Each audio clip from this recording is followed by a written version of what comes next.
शाहूराजांना अभिवादन केलं, परंतु तो अधिकार आपल्याला आहे काय असा विचार आणखी गोष्टी कारण आपलं भोवताल बघितलं तर सगळे असं असतं.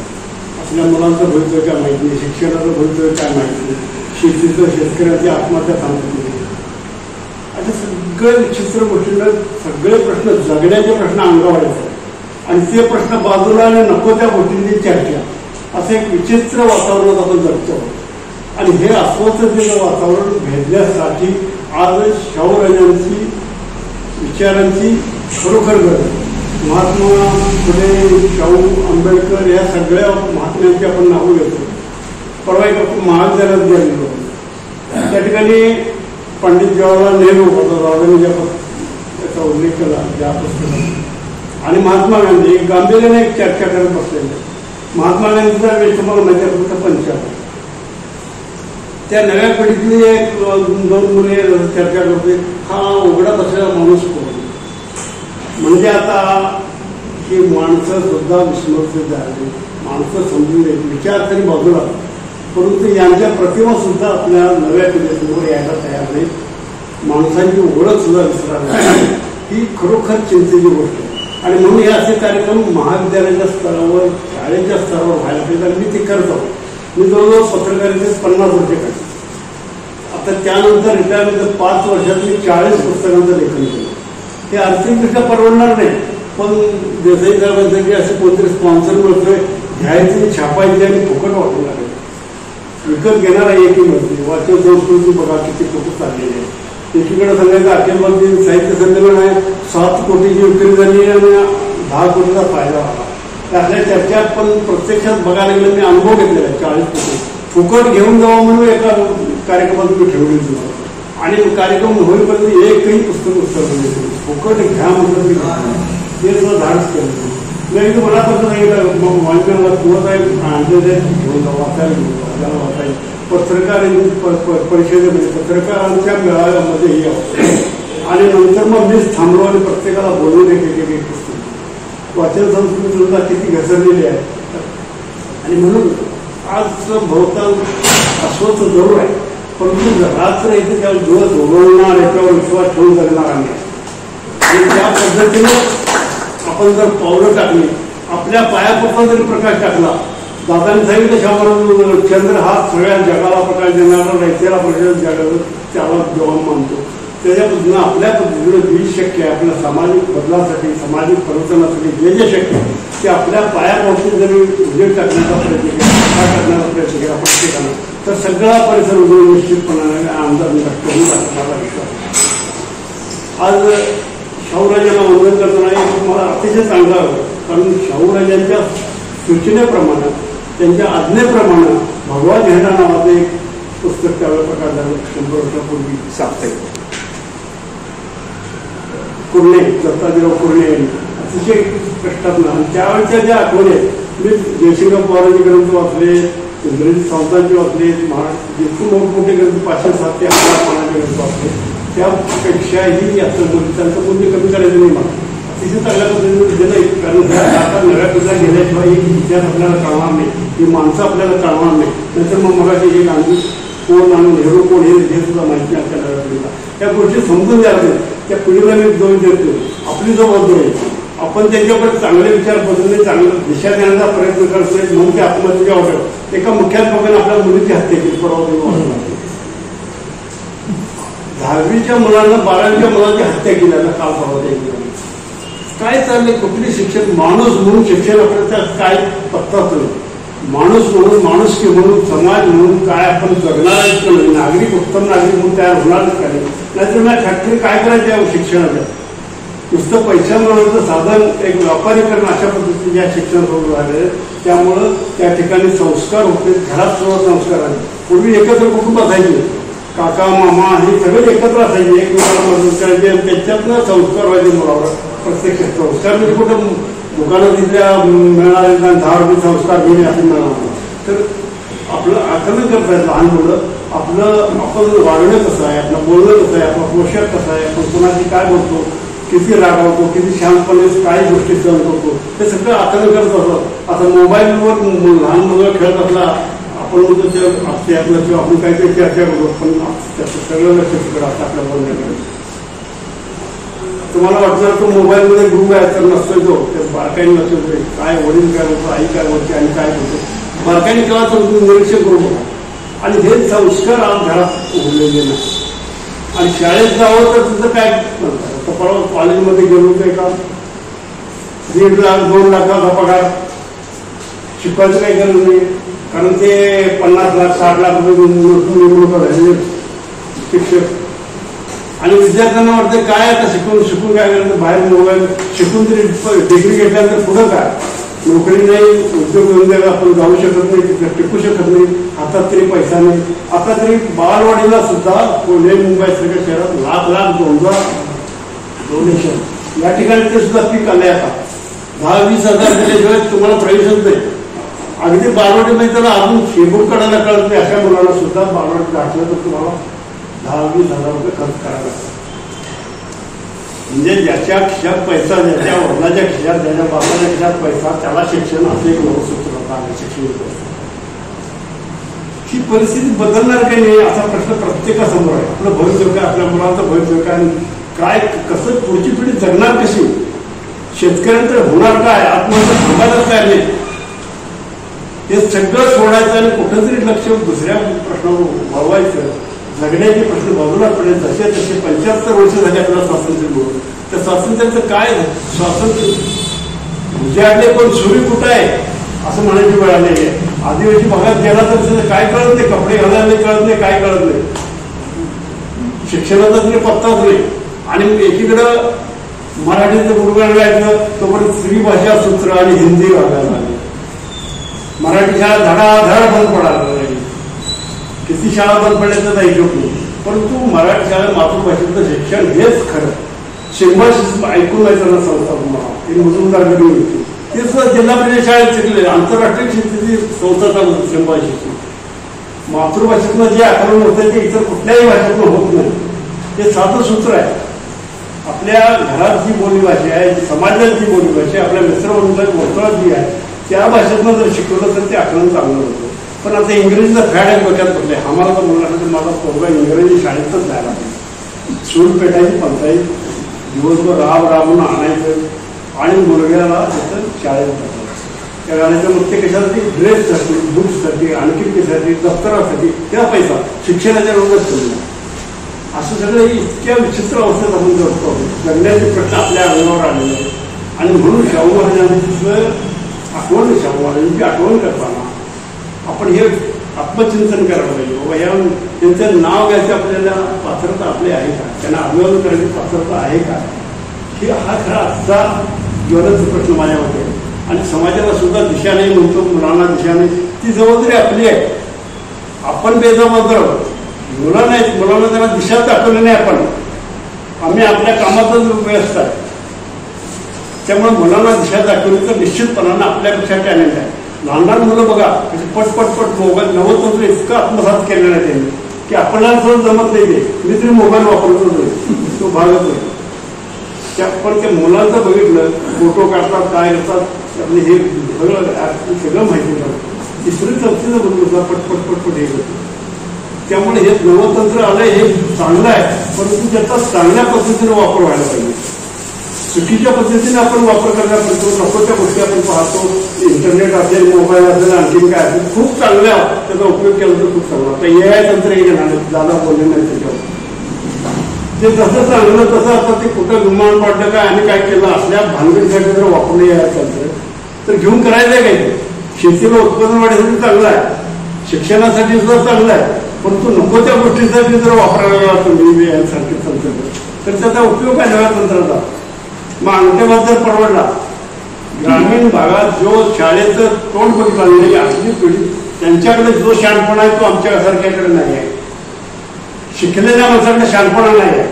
शहाणपणा पाहिजे असला तर तुम्ही ग्रामीण भागात डोंगराळ धनगराकडे एखादे जावा, धनगर वाड्यावर जावा, एखाद्या छोट्या खेड्यात जावा, अजून तिथं संस्कृती टिकून आहे, माणुसकी टिकून आहे. ही माणुसकी मात्र आपल्याकडनं हद्दपार झालेली आहे. याचं चिंतन आपण करायला पाहिजे. खरं म्हणजे शाहूराजांचं नाव घेताना, त्यांच्या 151व्या जयंतीनिमित्त अभिवादन करताना आपण ह्या प्रश्नाच्या भोवतालच्या प्रश्नाचा सुद्धा अभ्यास करणार पाहिजे. शाहूराजांचे विचार नुसतं घोषणा देणं सोपं आहे हो, किंवा प्रत्येक घरात एक फोटो लावणं शक्य आहे, घोषणा देणं शक्य आहे, पण घोषणा देण्याच्या पाठीमुळे आपण करायचं काय याचा विचार आपण करायला पाहिजे. आपल्या मुलांनी विचार करायला पाहिजे, मुलांना सांगायला पाहिजे चुकीच्या पद्धतीने तुला घोषणा देत आहे त्याचा विचार आपण करायला पाहिजे. आणि हे जर झालं तरच आपण म्हणतो ते मी म्हणतो रात्र आल्यानंतर दिवस उजाडणार किंवा विश्वास ठेवणार करणारी माझी पिढी त्याचा अजून विश्वास आहे निश्चितपणाने. हे काय फार काळ राहणार नाही. आता ढग आले आंदोलन आले पण तो पाऊस पडणार आणि आकाश नितळ होणार केरळ होणार त्याच्यावर विश्वास ठेवून आपण जगायला पाहिजे. आणि ते जर खरोखर परिवर्तन घडवायचं समाज बदलायचा तर त्याला आपण दिशा देण्याचा नव्या पिढीसाठी बदलवलं. म्हणून दादा मी सांगेन तुम्हाला शाहू वाचनालय आणि एखादं महाविद्यालय असं संयुक्तपणे तुम्ही कार्यक्रम महाविद्यालयाचं स्थळावर घ्या. नव्या पिढी आम्हाला काय आता तुमच्यात काय परिवर्तन होणार आहे, माझ्यात काय परिवर्तन, आता आपण इथं बसलोच काय आता याचं काय तुम्ही 4 गोष्टी सर्वांना सांगितलं तर ठीक आहे, नाहीतर असलंच काय परिवर्तनाचा प्रश्नच नाही. ह्या स्टेजला आपलं परिवर्तन होणारच नाही. आपले विचार पक्के आहेत, आपलं सगळं झालेलं आहे, आपलं काय झालेलं. त्यामुळे हे पाहिजे आज हे नव्या पिढीला पाहिजे. शाहू महाराज कोण, महात्मा गांधी कोण, पंडित नेहरू कोण, महात्मा फुले कोण, सावित्रीबाई फुले कोण. शाहू महाराजांनी 1917 साली सक्तीचं शिक्षण केलं आणि आता आपण शाळा बंद करायला आहोत. मातृभाषेचं शिक्षण सक्तीचं 1917 साली कायदा केला आणि आपण कोटपर व्हायचं काम करावं मराठी. याला आपणही जबाबदार आहे, पालखी जबाबदार आहे. आता अकादमी नावाचं एक ठिकाण लाख रुपये भरायचे, 11वी 12वीसाठी ₹1,00,000 फी. आणि तिकडं गाडी काय, घोडं काय, सगळं काय, बिल्डिंग काय काय तुम्ही गाडीला येऊन बघा. स्वतः अकादमी आली काय माझ्या असणार तुम्हाला माहिती नाही, परंतु प्रत्येकाने खेड्यात तालुका सर्वात पोहोचलेल्या आहेत अकादमी. त्यामुळे ही कोण माणसं ही आपल्यातूनच आहेत. प्रशासनात अधिकाऱ्यांना आम्ही शिवाय देतो, पोलिसांना शिवाय देतो, महसूल खात्यात शिवाय देतो, कुठली लोक ती काय पाठीचं झाले आपल्या घरातलं तर आपल्या भावबंधच आहे. पण त्यांची प्रवृत्ती अशी का तर चुकीच्या वाटेवर का गेले याचा विचार करतो. एखाद्यानं तर अडवणूक होते, तिला अपमान आवडून मिळते, त्याच्या जागी आपला वडील असला तर असा विचार त्या प्रशासनाच्या अधिकाऱ्यांना करायला पाहिजे. तो होत नाही.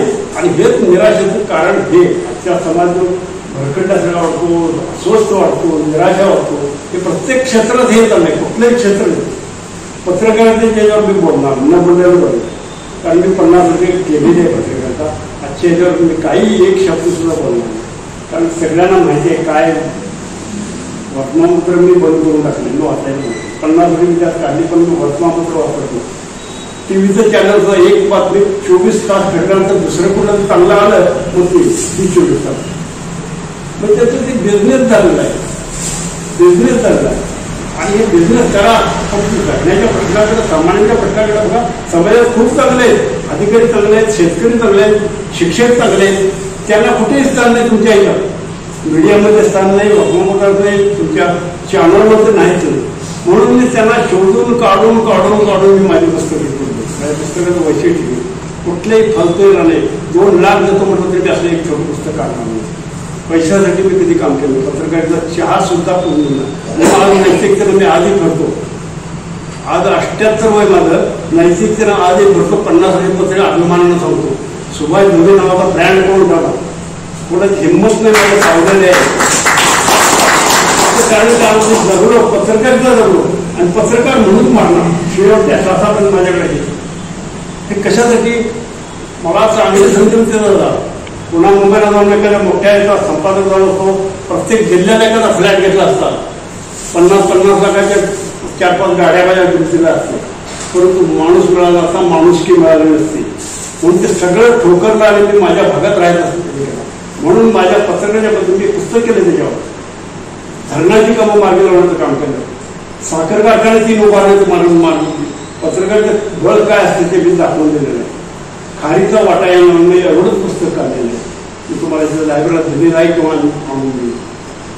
त्याच्या सगळं पत्रकार एक काय करू शकतो हे सगळं दिलेलं आहे. आज जे गडिंगचं सगळं परिवर्तन दिसतंय त्याच्या पाठीमागं सकाळ आणि माझ्यासारखा पत्रकार होता. ती पिढी गेली. आजच्या पत्रकाराला मी मगाशी जायला बोलणार नाही, पण आम्ही जे काय केलं ते मात्र अभिमानानं सांगतो. वैभवी काळात आम्ही पत्रकारिता केली आणि म्हणून शाहू महाराजांचं नाव आम्ही अभिमानाने घेतो. आता याच्याबरोबर पानसरेंचं एक पुस्तक 80 पानाचं आता हे 500 पानाचा ग्रंथ थोडा 700-1000 पानं जितकं लिहिल तेवढं कमी आहे. शाहूराजांच्या खंडच्या खंड 100 खंड आहे 500 पानाची तरी कमी आहे. कारण दादानीच आता आठवण सांगितलं त्याच्यावर एक 500 पानाचा खंड होऊ शकेल. छोट्या छोट्या आठवण सांगितल्या. भगवा झेंडा या पुस्तकातलं काय काय मांडलेलं आहे ते दादाने सांगितलं. अतिशय सुंदर विचार संदर्भ वेगवेगळे सांगून, परंतु तशा पद्धतीचा एखादा ग्रंथ होऊ शकेल. परंतु पानसरेने 80 पानात पूर्ण शाहू महाराज बसलेले, जे 1000 पानात बसणार नाही ते 80 पानात हे पुस्तक वाचला की तुम्हाला पूर्ण शाहू महाराज तुम्हाला काढला. तसंच हे अगदी दुर्मिळ आठवून भगवा झेंडा याच्यात छापलेलं त्यांनी पहिलं एक 1922 हे पुस्तक पहिलं काढलं. त्यानंतर या आता 25 सदी 2025 येतो. खरोखर अभिनंदन मी या कोर्लेकर करतो, दादांचे करतो, श्रीवाणी प्रकाशनाचे करतो आणि त्यांना प्रोत्साहन देणाऱ्या सर्वांचं अभिनंदन करतो. एक चांगलं पुस्तक इतर सगळ्या ग्रंथापेक्षा सुद्धा ही छोटी छोटी पुस्तकं वाचली तर तुम्हाला शाहू महाराज करतो त्यांचं जगणं कळेल. माणसाप्रती माणुसकी कशी होती, संवेदना कशा होत्या, नव्या पिढीला काय द्यायचं, कशा पद्धतीनं चांगली वाढ बघायची समाजाला, आपल्या रयतेसाठी काय करायचं, शेतकऱ्यासाठी काय करायचं. राजांना धरून लागले. आता पाटगावच्या आठवणी येण्यासाठी सूक्ष्म म्हणजे त्याची नजर कशी होती, दूरदृष्टी कशी होती. 100 वर्षापूर्वी त्याचं धर्म 100-125 होतं म्हणून कोल्हापूरला दुष्काळाचा एक सावध कधी पडलेला आपण बघितलं. तर ही दृष्टी असणारा रयतेचा राजा आणि आजच्या राजकारते ह्याची तुलना सुद्धा मला करायला होती. कुठं नाव घ्यायचं सुद्धा हे काय करायला नाही. पण कारण 75 वर्ष आपण बघतो, हा गेला तो गेला, तो सत्तेवर तो गेला, जो गेला तो गेला, परत परत ते लोकांचे प्रश्न आहेत. त्याचं गरिबांची घरं आहेत त्या छापऱ्याचं भरणार पाहिजे. त्यामुळे किती लोकांना आपण काय केलं, लोकांचे प्रश्न किती सोडले हे खरंच महत्वाचं आहे माझ्या दृष्टीने. आणि आज शाहू महाराजांचं आपण वर्णन करा, अभिवादन करता तुम्ही छोटी संख्या असली तरी अगदी जाणकार आहे, प्रेम आहे. भद्रगडचं प्रेम म्हणून तुमच्याकडे करतो. तुम्ही आपल्या कुटुंबची प्रमुख शाळेत जातात त्या ठिकाणी सांगण्याचा प्रयत्न करा. आपल्या परिसरात आपल्या मित्रमंडळी चर्चा करा. या पुस्तकाचं जाहीर वाचन करून त्याच्यावर चर्चा करा. विद्यार्थ्यांसाठी निबंध स्पर्धा घ्या. अशा पद्धतीने कोणतरी, कारण नव्या पिढीला हे चांगले विचार होत होते. मला मी एक उदाहरण दिलं मला गांधींचं, हे हा बाबा कोण, उघडा बाबा कोण, काय उत्तर देणार. दादांना एकदा घेऊन जाऊ दिलं त्याचे म्हणजे गांधींची हत्या का झाली, तो गोडसे कोण होता, असले प्रश्न त्यांना चुकीच्या पद्धतीने काहीतरी दिले होते. दादांनी समजून सगळं सांगितलं हे असं असं वस्तुस्थिती आहे, चुकीच्या मार्गाला वस्तुस्थिती समजून घ्या, इतिहास खरा इतिहास समजून घ्या, तरच तुम्हाला दिशा मिळते. आज लोकांना प्रश्न होता IT क्षेत्रात सुद्धा आत्महत्या झाली. शेतकऱ्यांच्या बरोबरीनं आर्थिक क्षेत्रातली भूमिका इंजिनियर चांगले पॅकेज हे, आणि आपण त्याकडे प्रॉडक्ट म्हणून बघतो. ATM सगळं धाड आपल्याला मोठा पाहिजे आपला मुलगा, पण त्याच्यात माणूस म्हणून किती आपण संस्कार केले त्याचं उत्तर कोणाकडे नाही. म्हणून जोपर्यंत हे चित्र बदलत नाही, नव्या पिढीपर्यंत आपण जात नाही, नव्या पिढीला हे लोक समजून देत नाही, मोठ्यांचे विचार समजून देत नाही, तोपर्यंत आपल्याला अभिवादन करायचा मुद्दा अधिकार नाही असं मला मनापासून वाटतं. आज एका चांगल्या कार्यक्रमात हुजूरगडसारख्या ठिकाणी यायची संधी मिळाली. एका पुस्तकाच्या प्रकाशनाला झालं, शाहूराजांना अभिवादन केलं. मग मनापासून धन्यवाद दिले. कारण माझ्या अलीकडे मी सार्वजनिक कार्यक्रमाला जायचं टाळतो, मुद्दाम टाळतो. काय तेच ऐकायला होत नाही, असली भाषणं जमणारी मंडळी नको वाटते. त्यामुळं अगदी आपुलकीने या ठिकाणी बोलले पुस्तक शाहूराजांच्यावर येते आणि जुन्या आठवणीचं पुस्तक येते म्हणून म्हटलं मुद्दाम आपण या कार्यक्रमाला हजर राहायचं.